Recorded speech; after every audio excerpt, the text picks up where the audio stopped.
Bonjour, heureux de vous retrouver dans cette nouvelle vidéo. On m'a posé la question comment utiliser l'échelle des gris lorsqu'il s'agit de couleurs.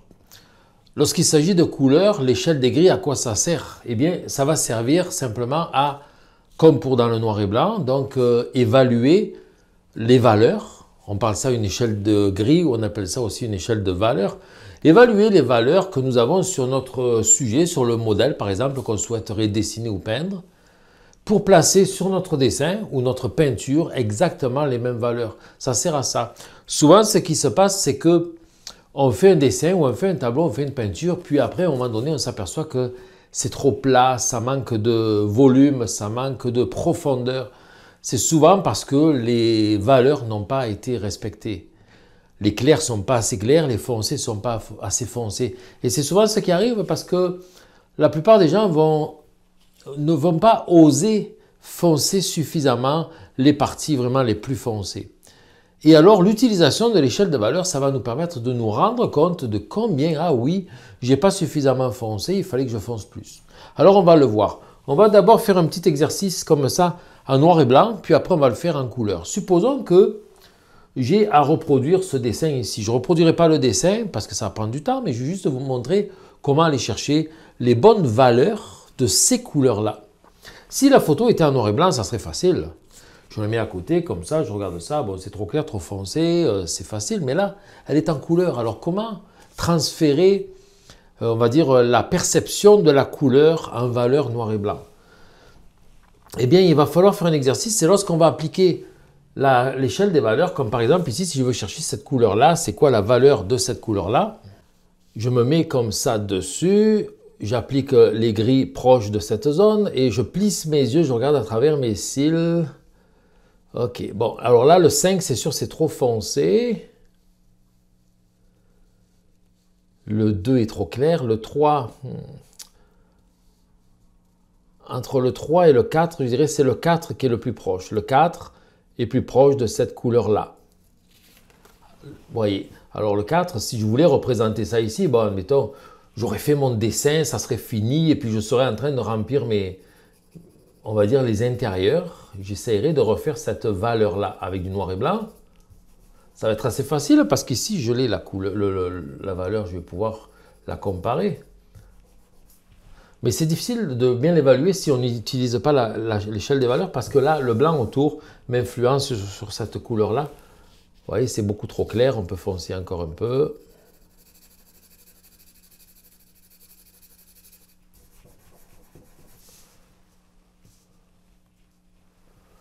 On est plus dans le 3 que dans le 4. On fonce encore un petit peu.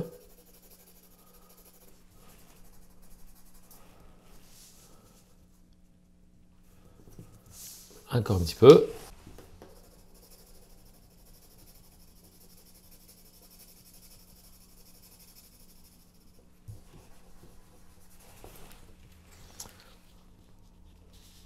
Voilà, on est dans le 3. Là. Je pense qu'on est dans le 3. On va foncer encore un petit peu, vous voyez? Oh, je ne pensais pas que ça serait si foncé que ça. Donc, je n'aurais pas osé foncer autant. Voilà. Ok, c'est plus foncé que le 3.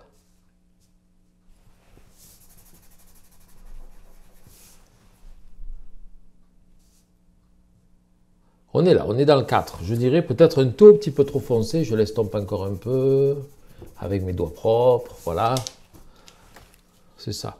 On est dans le 4, donc ici, voilà, cette tâche est de la bonne valeur par rapport à cette zone du visage. On va aller regarder une autre zone du visage, tiens, proche de celle-là. Allez, on va aller chercher celle-ci, ici, là, très claire, là. Ok, alors.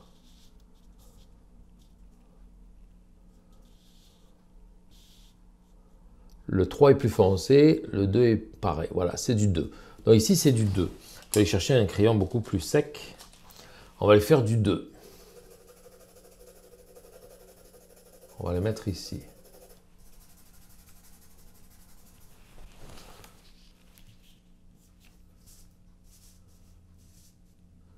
Voilà, c'est pas mal du 2, ça. Voilà la zone de clair. On a le clair, on a le foncé. Et on va aller chercher maintenant le très foncé qui est à côté. Donc celui-là ici.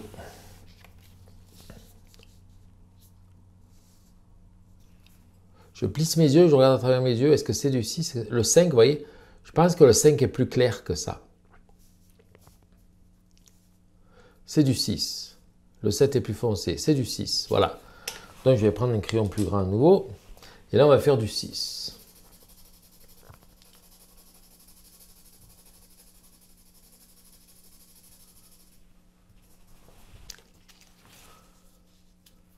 Vous voyez, il est plus clair que là. Il faut foncer encore. Ah, voilà, ça met. Vous voyez, le 7 est plus foncé. Si c'est bon, le 5 est plus clair, donc c'est du 6. Là, j'ai du 6, voilà. Le 4, le 6, ça c'est du 4, ça c'est du 6, et ça c'est du 2. Vous voyez, par rapport à l'échelle des valeurs, j'ai du 2, 4, 6. Donc ici, on pourrait dire j'ai du 2. Ici, j'ai du 4. Et ici, j'ai du 6. Vous voyez? Et là, on pourrait dire, bon, mais c'est quelle valeur? En dessous du coude ici. Allez, on va chercher ici, en dessous du coude. Je prends l'échelle de valeurs. Ah, vous voyez, le 4 est plus clair, le 5 est plus clair, le 6, ah, le 7 est plus foncé. Alors c'est du 6. Voilà, ici, là, c'est du 6. Donc il faudrait que je mette du 6, voilà. Après ça, ce que j'ai fait ici sur le papier, c'est, on va dire, c'est assez facile parce que je l'ai fait en noir et blanc. Mais si je devais le faire, par exemple, en peinture en couleur, hein, eh bien, pourquoi pas? Essayons-le tout de suite. Alors, je vais essayer de faire les couleurs. Donc, j'ai du blanc, du jaune cadmium clair, du cramoisi d'alizarine et du bleu outre-mer. On va essayer de faire à peu près les bonnes couleurs, à peu près les bonnes valeurs. On va commencer par la couleur claire ici. Donc, non, on va faire comme on a fait pour le noir et blanc. Allez, on y va avec le moyen, le numéro 4. Alors, bien sûr, c'est moyen. On va prendre du jaune qui est une couleur claire. Pour faire ce beige, il va falloir du rouge, bien entendu. Et un petit peu de bleu.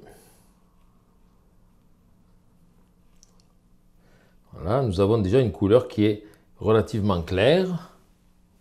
C'est pas assez rougeâtre.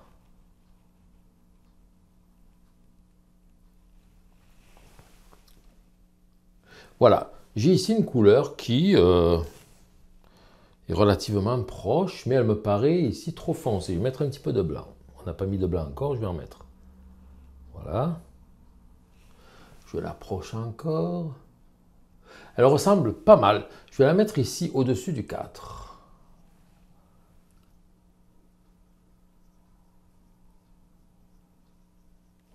Voilà. Comment je sais si c'est la même couleur que sur la photo? Alors je pourrais, bien entendu, aller appliquer la peinture directement sur la photo, mais admettons que je ne veux pas salir ma photo, ou bien je suis sur un vrai personnage et ce n'est pas une photo, et que je dois reproduire, donc il va falloir que j'utilise l'échelle des gris pour vérifier. On a vu ici, en plissant les yeux, donc, que j'avais du 4. Voilà, ici. Donc ça va faire pareil ici sur le papier. Alors je vais mettre ça devant. Le 5 qui est plus foncé. Ah, le 3 il est plus clair. Hein? Je plisse mes yeux, vous voyez, le 3 est plus clair. Le 4, le 5, le 6 est bien plus foncé. Le 5 est un peu plus foncé. Ah, c'est peut-être du 4,5. Je vais remettre un tout petit peu de blanc. Il ne faut pas oublier que l'acrylique, c'est la peinture acrylique, ça sèche, ça fonce en séchant. On va y aller comme ça. Là, je pense que ça va être trop clair. Il faudra attendre que ça sèche. Vous voyez, là, c'est du 3. Plutôt, le 2 est plus clair. Le 3 est pareil. Le 4 est plus foncé. On va attendre que ça sèche un petit peu. Je vais remettre un petit peu de rouge, un petit peu de bleu, un petit peu de jaune. Refoncer à nouveau. On va vérifier avant. Ouais.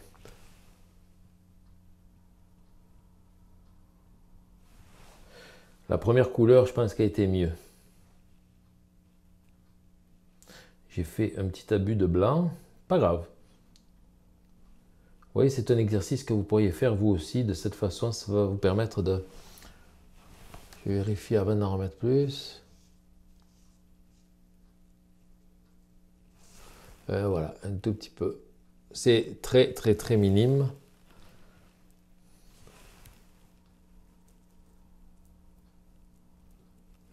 Voilà, on a une couleur là qui est vraiment très proche du 4 au niveau de la valeur si on la mettait en noir et blanc.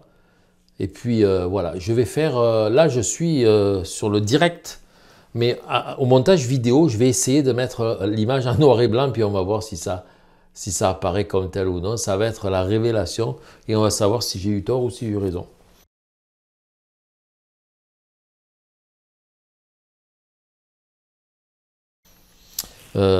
Là, actuellement, je ne le sais pas, on ne le saura pas avant le montage. Voilà, donc ici, maintenant, on va faire le foncé, le numéro 6. Alors, le numéro 6, il est plus foncé. C'est beaucoup de rouge, un petit peu de bleu, un petit peu de jaune, je reprends là. Un peu plus de bleu parce que c'est trop rouge. Ça y ressemble, je vais le mettre ici.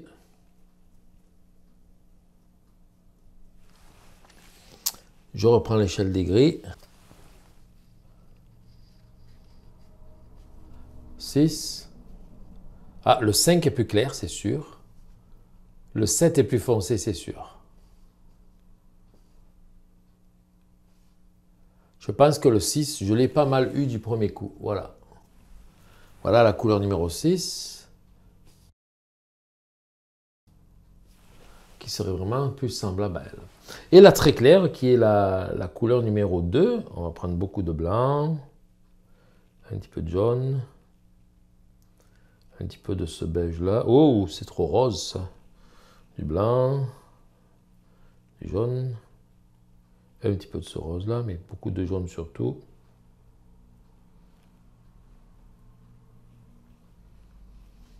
Voilà. On va la mettre, on verra après. Je la mets sur le papier.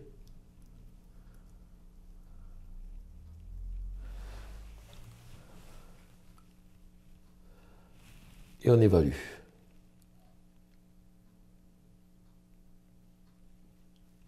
Alors le 1 est plus clair, c'est sûr. Je pense que c'est...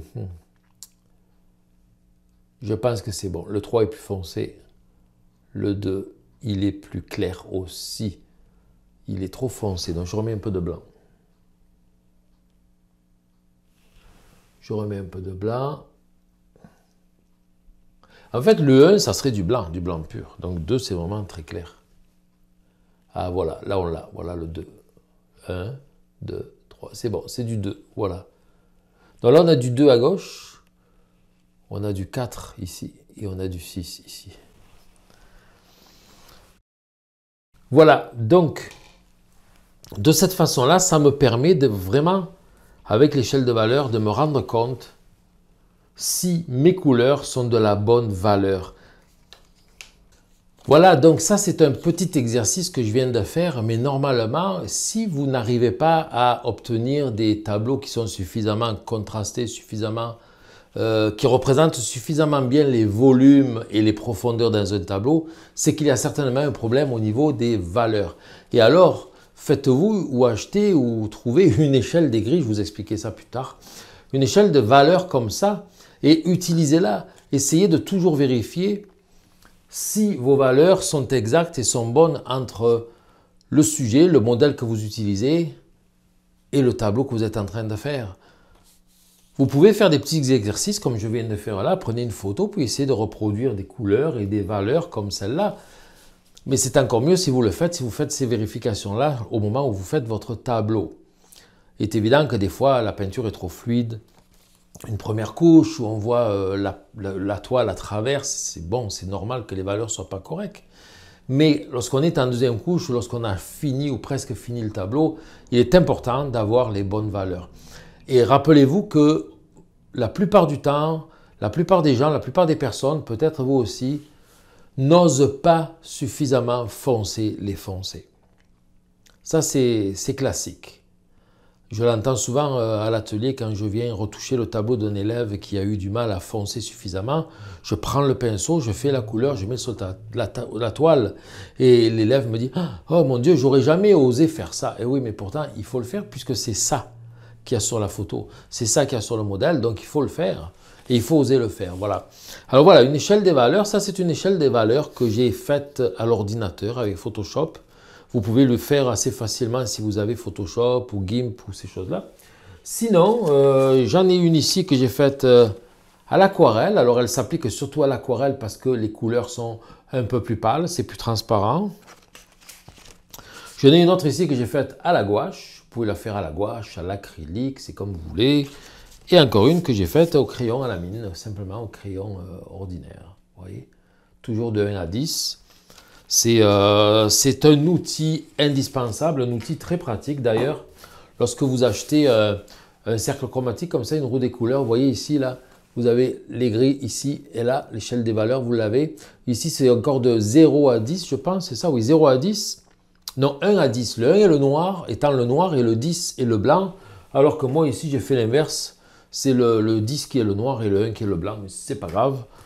L'un ou l'autre, c'est pas grave, puisque c'est toute une question de faire des comparaisons entre le modèle et le tableau. Voilà. Donc, c'est aussi simple que ça. Donc, si ce cours vous a plu, si vous êtes encore en train de regarder cette vidéo, c'est que sûrement vous aimez la peinture, que tout ce que vous pouvez apprendre vous intéresse et vous plaît. Alors, n'hésitez pas, si vous êtes intéressé, je vous donne 6 cours gratuits au rythme d'un cours par jour pendant 6 jours. Pour les obtenir, il vous suffit de cliquer sur le lien qui se trouve dans la description de la vidéo et de vous inscrire en ligne. Et vous allez recevoir, dès que vous êtes inscrit, vous allez déjà recevoir le premier lien pour la première vidéo. Et les 5 jours suivants, vous allez recevoir un nouveau lien pour une nouvelle vidéo. C'est ici en bas dans la description, ou bien ici peut-être, je vais le mettre ici en dessous de mon menton, un petit carré sur lequel vous pouvez cliquer pour vous inscrire en ligne. Voilà. Merci de m'avoir suivi. N'hésitez pas à liker, à partager, à vous abonner à ma chaîne si vous voulez toujours en apprendre plus. Et je vous dis à bientôt pour une autre vidéo. Bye bye.